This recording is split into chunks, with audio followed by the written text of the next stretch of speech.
Aħwa ta' discendenza Maltija nstabu mejta wara inċident fil-post tax-xogħol li seħħ fl-Awstralja fl-aħħar jiem, preċiżament f'Sarina fi Queensland. Frank Vella ta' 52 sena u ħuħ George ta' 48 sena twildu fl-Istati Uniti, iżda n-nannit tagħhom kienu emigranti Maltin mill-Mosta.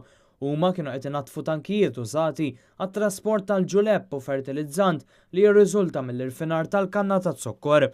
L-ewwel investigazzjonijiet juru li l-mewt tagħhom seħħet kawża ta' avvelenar kif jidher li belgħu xi gassijiet. L-inċident seħħ f'faċilità mmexxija mill-familja stess bl-isem ta' Vella College Sarina. Il-każ ixxokkja l-komunità ta' Sarina fejn jgħixu mal-5700 persuna fosthom diversi familji dixxindenti ta' immigranti Maltin.